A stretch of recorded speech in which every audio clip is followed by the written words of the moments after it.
Let's stay on topic here, talk a bit more about semiconductors, of course, as well. Biggest gainers of the year, outperforming some of the hyperscalers, in fact, in the so-called AI trade. Nvidia, Broadcom, AMD, Intel, all of them up more than 40% year to date. Joining us to talk about what we saw and really more what we can expect in 2026 is Stacy Rasgon. He's senior semiconductor analyst at Bernstein.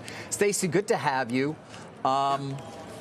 Does it just keep going next year? The Journal writes a long story today, talking about the various gating issues, whether it's lack of transformers for the power or memory. How do you see things evolving next year?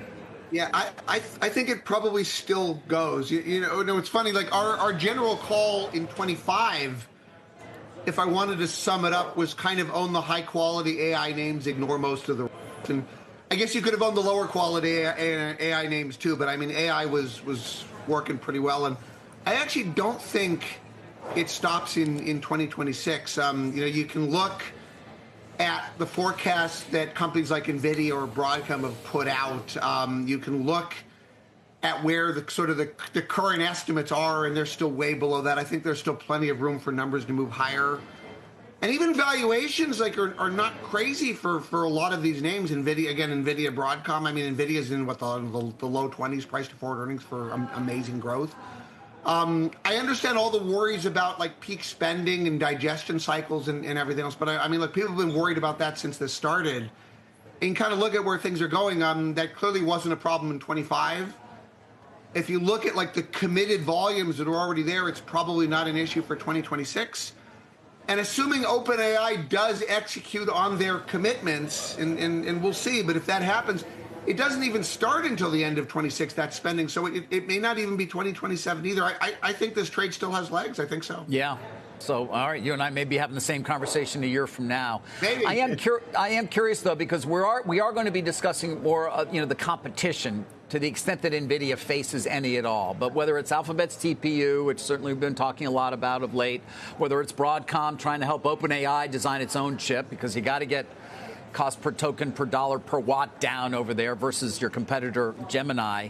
How do you see that evolving in 26? Yeah, so there's always competition. This is semiconductors, so it's on NVIDIA as well as on all these other players to make sure that they're moving their roadmaps along and keeping innovation going. And I've said this, I think, on this show in the past, but I still think right now it's sort of, I understand the nervousness, the narrative swings back and forth, GPU, TPU, and back again. It's one reason we've advocated owning both NVIDIA and Broadcom. Like, you never know which way it's going to swing in any given moment.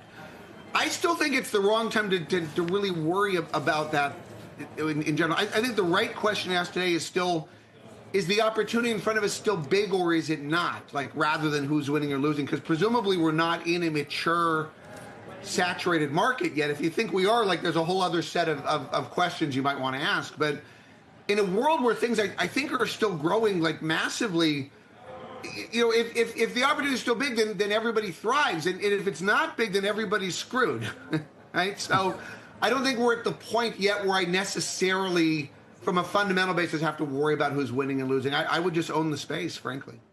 One of the stocks that's actually moving higher today, even though the market's down, is Nvidia. It's up nearly 40% so far in 2025, even though it's pulled back about 11% from those recent all-time highs. There was a Reuters report here, KG, scrambling to meet strong demand for their H200 chip.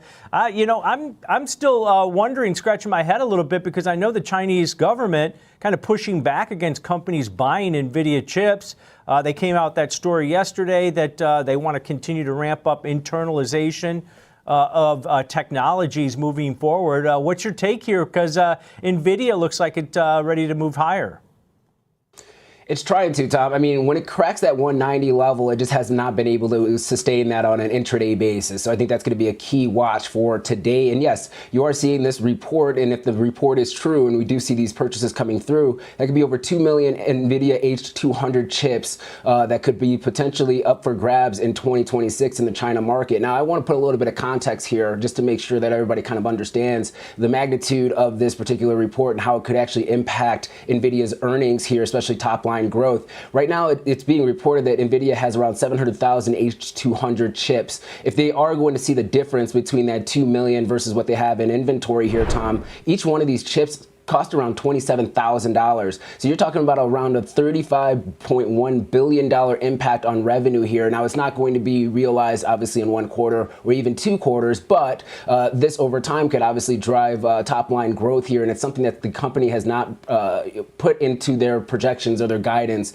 moving forward. So that's kind of a big deal. If you kind of compare that to Q3 revenue, it's around 60% of Q3 revenue. So this is actually a big impact here. And China has announced over the last 3 or 4 days a significant ramp up in domestic stimulus across the board in certain industries here. Let's see if they are going to allow maybe some of these imports for the larger companies within China that leverage these chips, like the Huawei's, Baidu's of the world, even if you're kind of looking at ByteDance, things of that nature. And if that's going to be the case, I think this is actually going to be a positive story for Nvidia in 2026. Now, remember, the U.S. government's going to take around 25% of the cut for these sales here. And if we do see these sales come to fruition over the next, say, 12 months, 18 months or so, that's around $13.5 billion going to the federal government. So an interesting type of scenario that we have actually setting up here. And we'll see how the market actually responds today.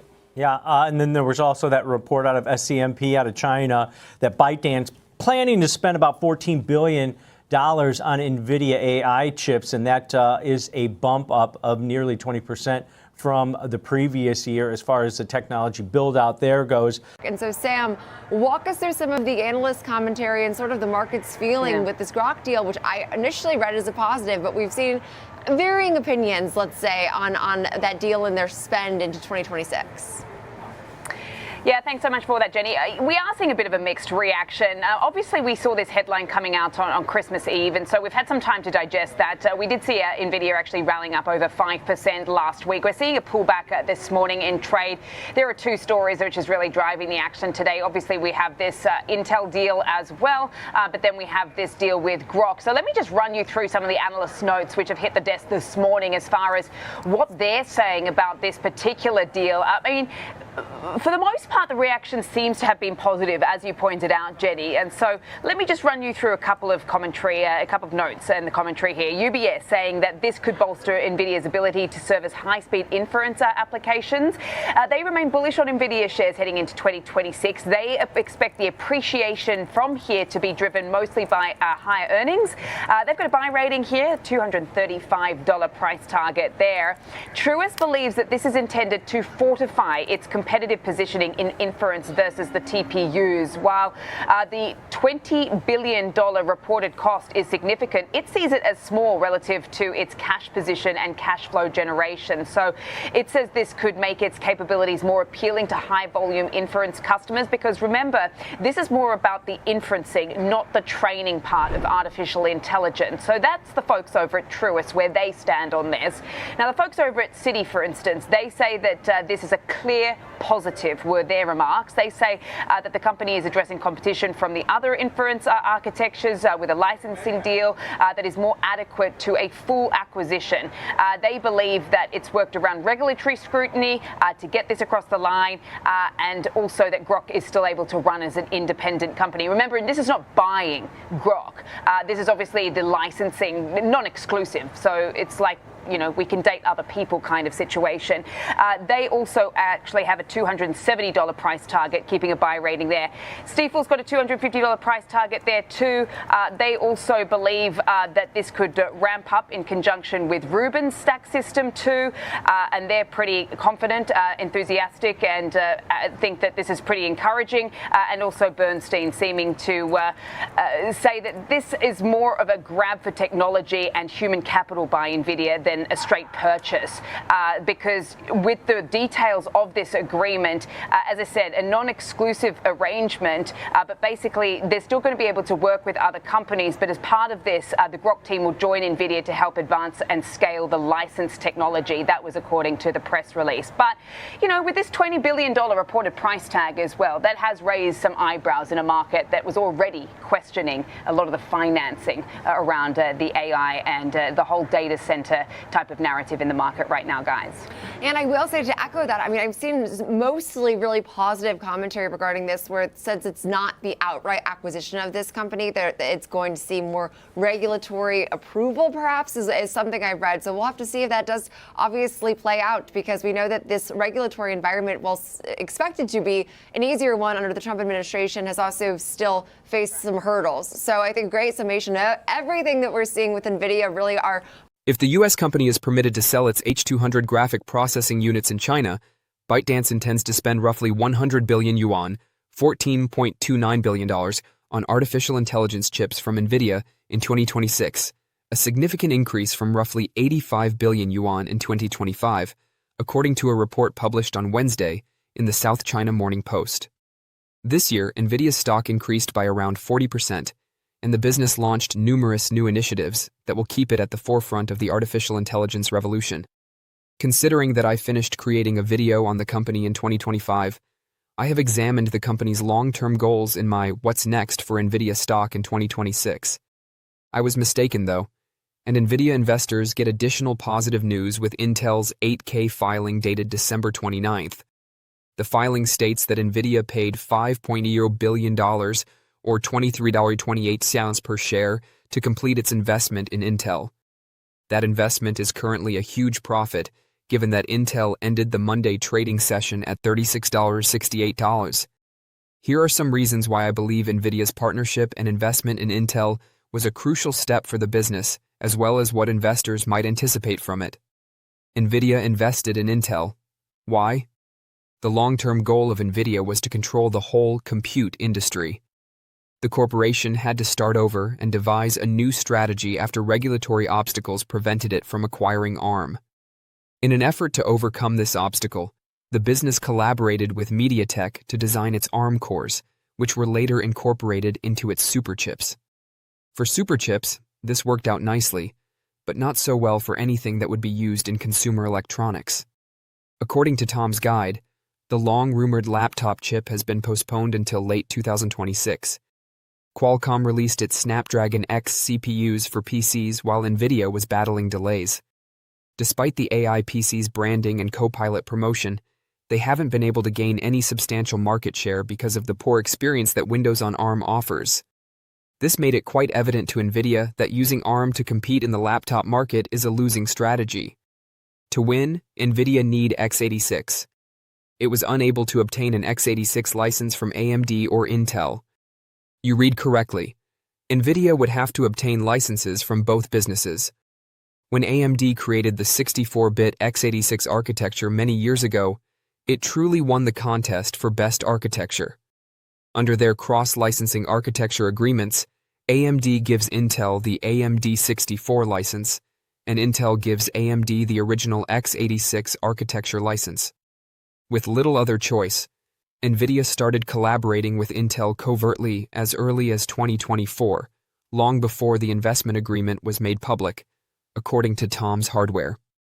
Nvidia made the decision to invest in Intel for a number of reasons. It had been collaborating with Intel for approximately a year, and its long-term goals required it to keep Intel solvent. Intel is developing 14A, a manufacturing process that shows great promise and could become a superior method. Being the first to access the greatest node is a big advantage, and this investment will allow Nvidia to become Intel's preferred customer in its factories. Like the ARM deal, a full purchase would have been prevented. As an added plus, Nvidia is gaining favor with President Donald Trump by following his example, as the U.S. government has already spent $8.9 billion in Intel. What can we anticipate from the partnership between Nvidia and Intel? The collaboration's main goal is to make Intel CPUs compatible with NVLink. This will lead to the adoption of Intel's specially designed CPUs for Nvidia in data centers, superchips, but with Intel rather than MediaTek. According to Lip-Bu Tan, CEO of Intel, Nvidia's AI and accelerated computing leadership will be complemented by Intel's leading data center and client computing platforms, along with our process technology, manufacturing, and advanced packaging capabilities to enable new breakthroughs for the industry. Additionally, the firms are developing system-on-chips that use NVIDIA RTX GPU chiplets. Every year, 150 million computers are sold. According to Wired, Nvidia CEO Jensen Huang stated, "We're now developing a system on a chip that fuses two processors into one giant SoC, and that will become a new class of integrated laptops that the world has never seen before. It is anticipated that the anticipated chips and integrations will take 3 to 4 years to complete. The best-case scenario would be for the first chips to market in late 2027, because the businesses started working in 2024. According to notebookcheck.net, rumors suggest that Serpent Lake, the first chip in the upcoming partnership, will have an integrated RTX Rubin GPU. Over time, this partnership will give Nvidia greater flexibility. We can anticipate that the following generation of Feynman chips will be based on Intel, although redesigning the Feynman chips to use Intel cores rather than MediaTek cores was probably too late when the partnership started. This would therefore make it possible to introduce smaller superchips with Intel CPU cores, such the GB10. As a result, we will be able to purchase compact devices that can run cutting-edge AI models in addition to any normal software, including games, without any problems. As a customer, I see one negative aspect of this agreement. Intel might gradually stop working on GPU development.